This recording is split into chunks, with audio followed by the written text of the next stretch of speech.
ایک کانفرنس ہوئی تھی، 2 روز کوفہ میں ہوئی اور پھر ایک کربلا میں ایک دن ہوئی، جس میں مختلف مقالے اور تھیسس پیش کیے گئے تھے امام زمان علیہ السلام کے بارے میں۔ اس میں ایک تھیسس اس بارے میں تھا کہ عقیدہ مہدویت کو کیا کیا خطرات لاحق ہیں۔ 12 خطرات اور رسک لکھے تھے ان صاحب مقالہ نے۔ اب میں 12 تو اس وقت نہیں پڑھ سکتا آپ کے سامنے۔ اس میں سے مثلا ایک یہ تھا کہ جھوٹی ملاقاتوں کے دعوے، یہ ایک بہت بڑا رسک ہے اور اس پہ بہت سارے جوان بہہ جاتے ہیں جذبات میں آ کے۔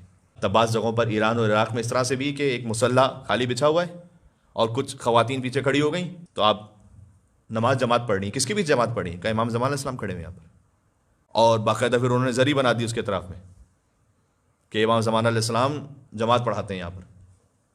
ایسے واقعات ہو چکے ہیں اور ہو رہے ہیں۔ تو یہ نہیں کہہ رہا میں کہ ملاقات ہو نہیں سکتی، ملاقات ہوئی ہے بعض علماء کی۔ سید مہدی بحر العلوم کہتے ہیں کہ میں مسجد کوفہ میں پہنچا تو میں نے محراب میں دیکھا کہ امام زمان علیہ السلام ہیں اور فرما رہے ہیں کہ مولا یا مولا یا انت المولا وانا العبد هل يرحم العبد الا المولا، مناجات امیر المومنین کو پڑھ رہے ہیں وہاں پر۔ تو یہ جو ملاقاتیں ہیں ان علماء کی اور اس طرح کی ملاقاتوں میں فرق کیا سمجھیں، کیا صحیح کیا غلط؟ ان علماء کی ملاقاتوں میں تقریباً یہ ہے کہ ان کے مرنے کے بعد اظہار ہوا کہ انہوں نے ملاقات کی تھی۔ انہوں نے ان ملاقاتوں کا کہہ کر اپنے لیے کوئی دربار نہیں سجا لیا۔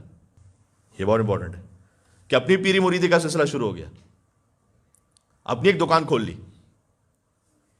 جہاں یہ ہونے لگے جھٹلائیں۔ یہ خطرات میں سے ایک۔ اس طرح عقیدہ مہدویت کے خطرات میں سے ایک ہے ہر واقعے کو تطبیق دے دینا کہ بس امام کے ظہور کی علامت پوری ہو گئی۔ سیریا میں یہ ہوا، امام کا ظہور ہونے والا ہے۔ یمن میں یہ ہوا، امام کا ظہور ہونے والا ہے۔ عبداللہ مر گیا بادشاہ، امام کا ظہور ہونے والا ہے۔ ہر کچھ عرصے بعد آپ کو واٹس ایپ پہ میسیجز ملیں گے، اور اسی میں ساتھ میں شامل کر لیجئے وقت کو متعین کرنا۔ ابھی میں 2 دن پہلے یوٹیوب پہ دیکھ رہا تھا کہ 2025 پہ امام مہدی کا ظہور ہونے والا ایک ویڈیو تھی۔ کذب الوقات، ان کا وقت متعین کرنے والوں کو جھٹلاؤ۔ اور یہ جو علامتیں ہیں، دیکھیں ان علامتوں کی مثال پتہ کیا ہے؟ آپ سڈنی سے میلبرن آ رہے ہیں، 800 کلومیٹرز کی ڈرائیو ہے۔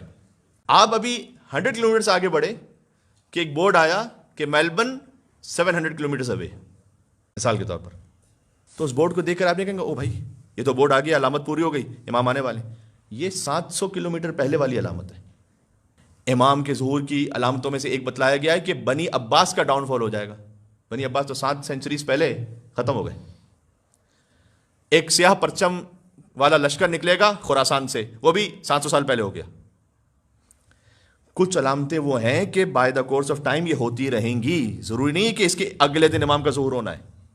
آپ مطمئن کب ہوں گے کہ بس اب میلبرن آئے؟ جب آپ دیکھیں گے ویلکم ٹو میلبرن، وہ بورڈ دیکھیں گے آپ۔ وہ والی علامتیں کون سی ہیں کہ جہاں یہ علامت ہوئی اور بس اب امام کا ظہور ہے؟ وہ 5 ہیں، 5 سے زیادہ نہیں۔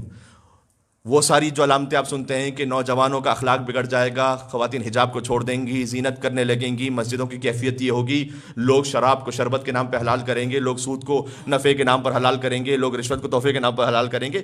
یہ by the course of time یہ ہوتا رہے گا۔ مینس کہ ابھی آپ کی ڈیسٹینیشن ہے ابھی 800 کلومیٹر، 700 کلومیٹر، 600 کلومیٹر، معلوم نہیں کتنے 100 سال باقی ہیں، لیکن یہ اس درمیان میں ہوگا یہ سب۔ تو فوراً کب کون سی علامت ہو؟ وہ حتمی 5 علامتیں۔ ایک ہے خروج سفیانی، سفیانی خارج ہوگا۔ اب یہ کون ہے سفیانی؟ فی الحال نوبڈی نوز، بہرحال ضد اہل بیت ہے۔ اس کی ایک علامت ایسے کہ ہم کیسے پتہ چلے کہ سفیانی؟ اب کوئی بھی خارج ہو گیا، کوئی بھی شیعوں کے خلاف ایک لشکر نکلا تو ہم کہیں گے یہ سفیانی ہے۔ اس کی علامت اس طرح سے آپ سمجھ سکتے ہیں کہ جو دوسری علامت ہے کہ جو 100% ہونی ہے امام کے ظہور کے ساتھ ساتھ ہی بالکل جسٹ بیفور، وہ خسف بیدا، یعنی یہ کہ مکہ اور مدینہ کے درمیان کی ایک وادی ہے کہ جو دھس جائے گی زمین اور یہ سفیانی کا لشکر اس میں غرق ہو کے ہلاک ہو جائے گا۔ جب یہ ہو واقعہ تو اب امام علیہ السلام کی ظہور کی ایک حتمی نشانی پوری ہوئی۔ 3rd علامت ہے صحیح آسمانی، جو زیادہ تر علماء کہتے ہیں کہ رمضان المبارک میں شب قدر میں ایک ایسی آواز سنائی دے گی کہ جو ساری دنیا سنے گی۔ امام علیہ السلام کے ظہور کی علامتوں میں سے ایک ہے۔ فی الحال ابھی تک کوئی شب قدر ایسی نہیں گزری کہ جس میں کوئی ایسی آسمان سے آواز آئے جسے ساری دنیا سنے۔ یہ حتمی علامتوں میں سے کنفرم۔ اس کے بعد خروج یمانی، امام علیہ السلام کا ایک چاہنے والا، ان کا خروج، اور قتل نفس زکیہ۔ قتل نفس زکیہ ایک سادات میں سے ایک ہستی جن کو رکن و مقام کے درمیان مارا جائے گا، یعنی حجر اسود اور مقام ابراہیم کے درمیان. اور امام علیہ السلام نے فرمایا کہ حضرت آدم سے لے کر اس زمانے تک خانہ کعبہ کی ایسی توہین نہیں ہوئی ہوگی جو اس وقت ہوگی. امام علیہ السلام کی جانب سے وہ نمائندے ہوں گے جو امام کے بہاف پر مختلف امور کو انجام دے رہے ہوں گے اور مختلف لوگوں سے کنیکشن میں ہوں گے. ان کا قتل ہوگا حجر اسود و مقام ابراہیم کے درمیان، یعنی عین خانہ کعبہ کے سامنے. بس اس وقت پھر امام علیہ السلام کی ندا آئے گی کہ اب جو حجتیں تمام ہونی تھیں وہ پوری ہو گئیں.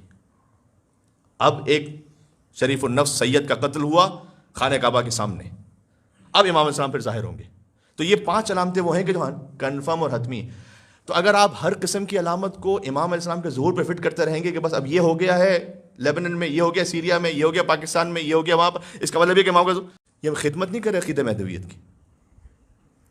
کیوں؟ بس اس میں مجھے بات بڑھتی چلی جا رہی ہے.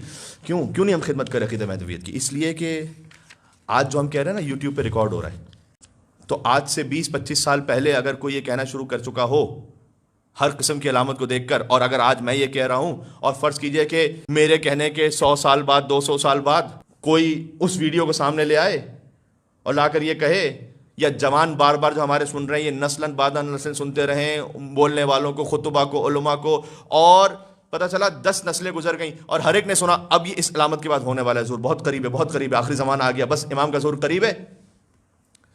تو ایک تو وقت آئے گا کہ جب وہ کہیں گے کہ یہ کیا ہو رہا ہے، اس میں کوئی حقیقت ہے کہ نہیں ہے. تو وہ شیر آیا والا واقعہ آپ نے سن رکھا ہے کہ 25 مرتبہ کہا کہ شیر آیا اور نہیں آیا تھا، اور جب آ گیا تو پھر کسی کو یقین نہیں آیا کہ آ گیا تھا. یہ ہے عقیدہ مہدویت کی ایک تھریٹ، رسک، جس کا ہمیں خیال کرنا ہے. اس لیے امام نے فرمایا، امام حسین نے، کہ جو صبر کرنے والے ہیں اس زمانے میں وہ ہیں کہ جو جہاد بسیف کرنے والے ہیں رسول اللہ کے سامنے. بے صبرے نہیں ہیں وہ.